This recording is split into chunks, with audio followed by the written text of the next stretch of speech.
ಕೊನೆ ಬಾರಿ ನಾನು ಯೂಟ್ಯೂಬಲ್ಲಿ ಅಪ್ಲೋಡ್ ಬಟನ್ ಒತ್ತಿದ್ದು October 1, 2025. 21 day content creation challenge ನಂತರ ವಿಡಿಯೋ ಅಪ್ಲೋಡ್ ಮಾಡಿದ್ದು ಒಂದು ಮುಕ್ತಾಯ ಅಂದ್ಕೊಂಡಿದ್ದೆ. ಪ್ರತಿದಿನ ಏನಾದರೂ ಹೊಸದು ಮಾಡಬೇಕು ಅನ್ನೋ ಒತ್ತಡ ಇತ್ತು. ಅದೇ ಒತ್ತಡದಲ್ಲಿ ಓಡ್ತಾ ಒಂದಿನ ನಿಲ್ಲಿಸಿದಾಗ 4ನೇ ಬಹುಮಾನ ಕೈಗೆ ಬಂತು.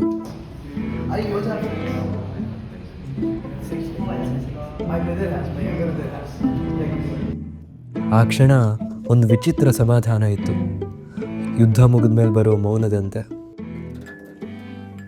ಆದರೆ ನಾನು ಗಮನಿಸಲೇ ಇಲ್ಲ, ಎಂದೂ ಮುಗಿಯದ ಯುದ್ಧದಲ್ಲಿ ನಾನೊಬ್ಬನೇ ಸುಸ್ತಾಗಿ ಕತ್ತಿ ಕೆಳಗಿಟ್ಟಿದ್ದೆ ಅಂತ.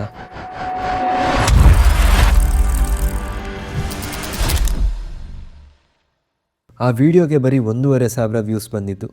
ಆ ಸಂಖ್ಯೆ ನನಗೇನು ಜಾಸ್ತಿ ನೋವು ಕೊಟ್ಟಿಲ್ಲ, ಆದರೆ ಅದರ ನಂತರ ಬಂದ ಮೌನ ಮಾತ್ರ ತುಂಬ ಕಾಡಿದೆ. ಆ ದಿನದ ನಂತರ ಲೈಟ್ಸ್ ಹಾಳಾಗಿ ಡಸ್ಟ್ಬಿನ್ ಸೇರಿತು.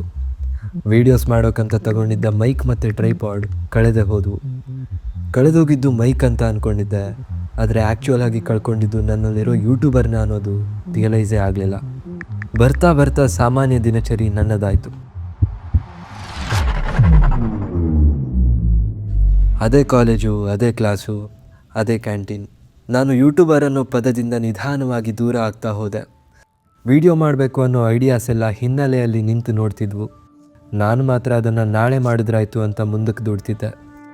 ಈ ನಾಳೆ ಅನ್ನೋದು ಒಂದು ಲಕ್ಸುರಿಯಸ್ ಜೈಲಿನ ಥರ. ಅದರೊಳಗೆ ಸಮಯ ಸದ್ದು ಮಾಡೋದಿಲ್ಲ, ಬಂಧನದ ಅರಿವು ಕೂಡ ಇರೋದಿಲ್ಲ. ಆದರೆ ಗಿಲ್ಟ್ ಮಾತ್ರ ನಿಧಾನವಾಗಿ ಬೇರು ಬಿಡ್ತಾ ಹೋಗುತ್ತೆ. ಹೀಗಿದ್ದಾಗ ಒಂದು ದಿನ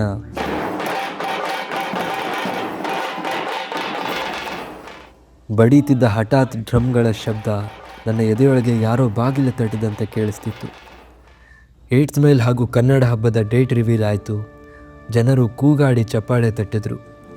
ಆ ಕ್ಷಣ ಮುಗಿದಂತೆ ಎಲ್ಲರೂ ತಮ್ಮ ಕೆಲಸಕ್ಕೆ ಮತ್ತೆ ಹಿಂತಿರುಗಿದ್ರು. ನಾನು ಅಲ್ಲೇ ನಿಂತಿದ್ದಾಗ ನನ್ನ ಕಣ್ಣು ಮುಂದೆ 7-8 ಜನ ಹುಡುಗರು, ಮುಖದಲ್ಲಿ ಉತ್ಸಾಹ, ಕಣ್ಣಲ್ಲಿ ಹಿಂಜರಿಕೆ. One of them came to me and he said, ನಿಮ್ಮನ್ನ ಯೂಟ್ಯೂಬಲ್ಲಿ ನೋಡಿದ್ದೀವಿ, ತುಂಬ ದಿನ ನಿಮ್ಮನ್ನ ನೋಡಬೇಕು ಅಂತ ಅಂದ್ಕೊಂಡಿದ್ದೆ, ಇವತ್ತು ಸಿಕ್ಕ್ರಿ. And he ask me for a photo. ಆ ಕ್ಷಣ ಒಂದು ಸರಿ ರಪ್ ಅಂತ ಹಿಟ್ಟಾಯಿತು. ಸಮುದ್ರ ಎಷ್ಟೇ ವಿಶಾಲವಾಗಿದ್ದರೂ ತೀರ ಅನ್ನೋದಿರಲೇಬೇಕಲ್ವಾ. ಆ ದಿನ ಹಾಸ್ಟೆಲ್ ವಾಪಸ್ ಬಂದಾಗ ತುಂಬ ಯೋಚನೆ ಮಾಡಿದೆ, ಈಗ ಒಂದು ವಿಡಿಯೋ ಮಾಡಲೇಬೇಕು ಅಂತ. ಆದರೆ ಏನು ಮಾಡಬೇಕು ಅನ್ನೋದು ಮಾತ್ರ ಒಂದು ದೊಡ್ಡ ಪ್ರಶ್ನೆ ಆಗಿಬಿಡ್ತು. ಐಡಿಯಾಸ್ ಬರಬೇಕಿದ್ದ ಜಾಗದಲ್ಲಿ ವಿಚಿತ್ರ ಮೌನ. ನನ್ನ ಚಾನಲನ್ನೇ ಒಂದು ಸರಿ ನೋಡಿಕೊಂಡೆ.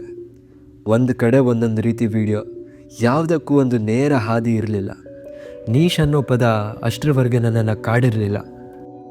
ಆದರೆ ಆ ದಿನ ಪ್ರಶ್ನೆಗಳ ಸುನಾಮಿಯಾಗಿ ನಿಂತಿತ್ತು. ನಾನು ಯಾರು, ನಾನು ಏನು ಹೇಳ್ತಿದ್ದೀನಿ, ಇದೆಲ್ಲ ಯಾಕೆ ಮಾಡ್ತಿದ್ದೀನಿ? ಯೋಚನೆಗಳು ಒಂದರ ಮೇಲೊಂದು ಬಿದ್ದು ತಲೆಯೊಳಗೆ ಗೊಂದಲದ ಗುಡ್ಡವನ್ನೇ ಕಟ್ಟಿದ್ವು. ಆದರೆ ಗಾಡಿನ 100 ಕಿಲೋಮೀಟರ್ ಸ್ಪೀಡಲ್ಲಿ ಓಡಿಸಿದ್ರೂ ಪ್ರಯೋಜನ ಇಲ್ಲ ಅಲ್ವಾ.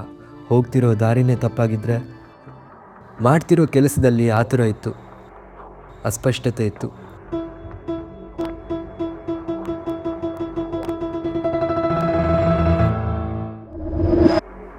ಕ್ಯಾಮ್ರಾ ಆನ್ ಮಾಡೋ ಧೈರ್ಯನೇ ಬರಲಿಲ್ಲ. ಒಂದು ಕ್ಷಣ ಎಲ್ಲ ಬಿಟ್ಬಿಡೋಣ ಅನಿಸ್ತು. ಆದರೆ ನನಗೋಸ್ಕರ ಕಾಯ್ತಿರೋ 13,000 ಜನ, ಅವ್ರಿಗೇನು ಹೇಳೋದು ಅಂತ ಯೋಚನೆ ಬಂತು. ಈ ಯೋಚನೆಗಳ ಮರುಭೂಮಿಯಲ್ಲಿ ಅಲೆದಾಡ್ತಿದ್ದಾಗ ಮಿಂಚಿನ ಮಳೆಯಂತೆ ಬಂದದ್ದು ಆ ಒಂದು ಫೆಸ್ಟ್. ಕನ್ನಡ ಹಬ್ಬ ಅಪ್ರೂವ್ ಆಗಿದೆ ಅಂತ ಗೊತ್ತಾಗಿದ್ದ ತಕ್ಷಣ ತುಂಬ ಎಕ್ಸೈಟ್ ಆಗಿದ್ದೆ. ನಿಮಗೆ ಗೊತ್ತಿಲ್ಲ ಅಂದರೆ ಲಾಸ್ಟ್ ಸೆಮ್ಮೆ ಆಗಬೇಕಾಗಿದ್ದ ಫೆಸ್ಟು ಏನೋ ಗಲಾಟೆ ಆಗಿ ಕ್ಯಾನ್ಸಲ್ ಆಗಿತ್ತು. ನಿಮಗೆ ಮೊದಲೊಂದು ಕಾಂಟೆಕ್ಸ್ಟ್ ಕೊಡ್ತೀನಿ. ನಮ್ಮದು RV ಕಾಲೇಜ್ ಆಫ್ ಇಂಜಿನಿಯರಿಂಗ್.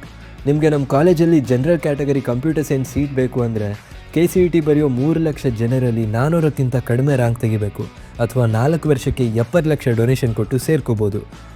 ಹಾಗಾದರೆ ನೀವು ಅನ್ಕೋತಿರ್ಬೋದು, ಈ ಕಾಲೇಜಲ್ಲಿ ಬರೀ top of the top students ಮತ್ತು ಶ್ರೀಮಂತರ ಮಕ್ಕಳು ಇರ್ತಾರೆ, ಮೊದಲೇ ಬೆಂಗಳೂರಲ್ಲಿರೋದು, ಫುಲ್ ಇಂಗ್ಲೀಷ್ ಇನ್ಫ್ಲುಯೆನ್ಸಲ್ಲಿ ಕನ್ನಡ ಮರ್ತೇ ಬಿಟ್ಟಿರ್ತಾರೆ ಅಂತ.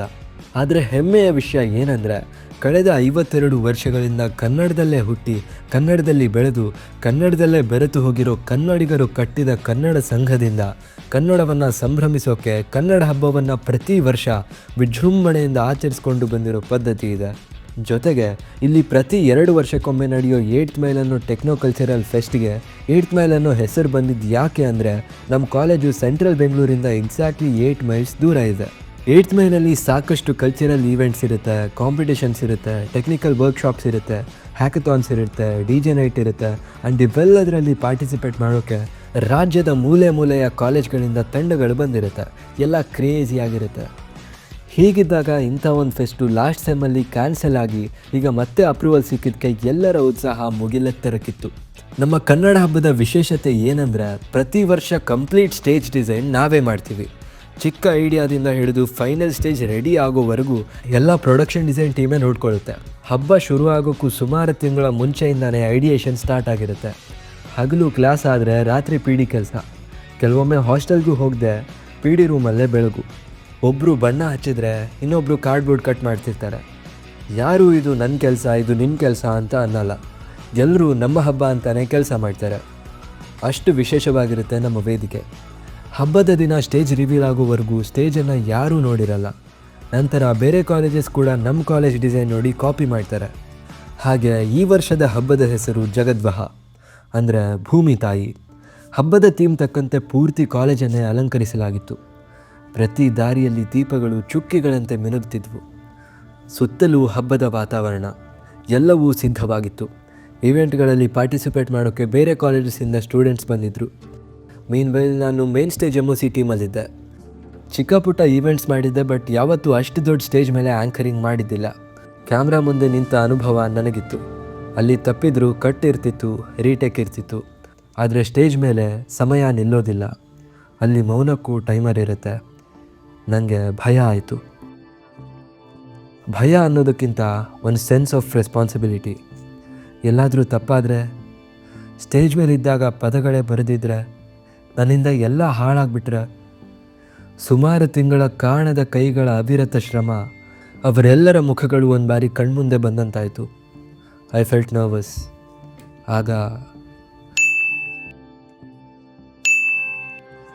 And that was enough. Countdown ಶುರುವಾಯಿತು.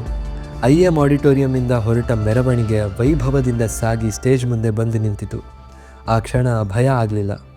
ಆಗ ಶುರುವಾದ ಫಾರ್ಮಲ್ ಫಂಕ್ಷನ್ ಮಧ್ಯಾಹ್ನದವರೆಗೆ ಸುಗಮವಾಗಿ ನಡೀತು. ಕಾರ್ಯಕ್ರಮದ ಮುಖ್ಯ ಅತಿಥಿಯಾಗಿ ನಾಗ್ತಿಹಳ್ಳಿ ಚಂದ್ರಶೇಖರ್ ಸರ್ ಬಂದಿದ್ದರು. ಪದ್ಧತಿಯಂತೆ ಮಧ್ಯಾಹ್ನ ಎಲ್ಲರಿಗೂ ಹೋಳಿಗೆ ಊಟ ಹಾಕ್ಸಿದ್ವಿ. ಊಟ ಆದಮೇಲೆ ನಮ್ಮದೇ ಕಾಲೇಜ್ನ ಹೆಮ್ಮೆಯ ಸಂಗೀತ ತಂಡ ಆಲಾಪ್ ಅವರ ಪರ್ಫಾರ್ಮೆನ್ಸ್ ಸ್ಟಾರ್ಟ್ ಆದಾಗಲಿಂದ ಅಂತೂ audience vent crazy. Basavaraj Mahamani ಮತ್ತು ನರಸಿಂಹ ಜೋಶಿ ಅವರ ಕಾಮಿಡಿ ಜುಗಲ್ಬಂದಿ ಮಾತ್ರ ನನಗೆ ತುಂಬ ಇಷ್ಟ ಆಯಿತು. ಇನ್ನೊಂದು 3 ತಿಂಗಳಿಂದ ಇನ್ನೊಂದು ಸಾಂಗ್ ಬಂತು, ನಾ ಡ್ರೈವರ.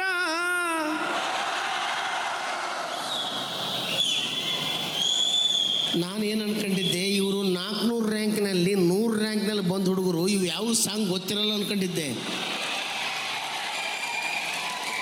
ಅಮ್ಮ, ಎಲ್ಲ ಆಲ್ರೌಂಡರ್ ಇದ್ರೆ ಮಾತ್ರ ಇಲ್ಲಿ ಬರ್ತಾರೆ ಅನ್ನೋಂಗಾಯ್ತು. ಈಗಿನ ಕಾಮಿಡಿಯನ್ಸ್ ಮಾಡೋ ಥರ ಯಾವುದೇ ವಲ್ಗ್ಯಾರಿಟಿ ಇಲ್ಲದೆ, ಯಾರನ್ನೂ ಟಾರ್ಗೆಟ್ ಮಾಡದೆ ಎಲ್ಲರನ್ನ ಮನೋರಂಜಿಸುವವರ ಕಲೆ ಎಲ್ಲರಲ್ಲೂ ನಗು ಮೂಡಿಸಿತು. ಅದಕ್ಕೆ ಅನಿಸುತ್ತೆ ಅವರನ್ನು ದಿಗ್ಗಜರು ಅಂತ ಕರೆಯೋದು. ನಂತರ ಬಂದ ಯಕ್ಷಗಾನ ಪರ್ಫಾರ್ಮೆನ್ಸ್ ನೋಡ್ತಾ ಇದು ನಮ್ಮ ಕಾಲೇಜೇನಾ ಅಥವಾ ಯಾವುದೋ ರಂಗವೇದಿಕೆನಾ ಅನ್ನೋದೇ ಮರ್ತಂತಾಯಿತು. ಈ 3 ದಿನಗಳು ಡೆಸ್ಟಿನಿನೇ ಇಲ್ಲದೆ ಇರೋ ಜರ್ನಿ ಥರ ಇತ್ತು. ಆದರೆ ನಕ್ಷೆ ಹುಡುಕೋ ಅಗತ್ಯ ಯಾರಿಗೂ ಇರಲಿಲ್ಲ. ಯಾವ ಸ್ಟಾಪ್ಗೆ ನಿಲ್ಲಬೇಕು ಅನ್ನೋ ಯೋಚನೆ ಇರಲಿಲ್ಲ.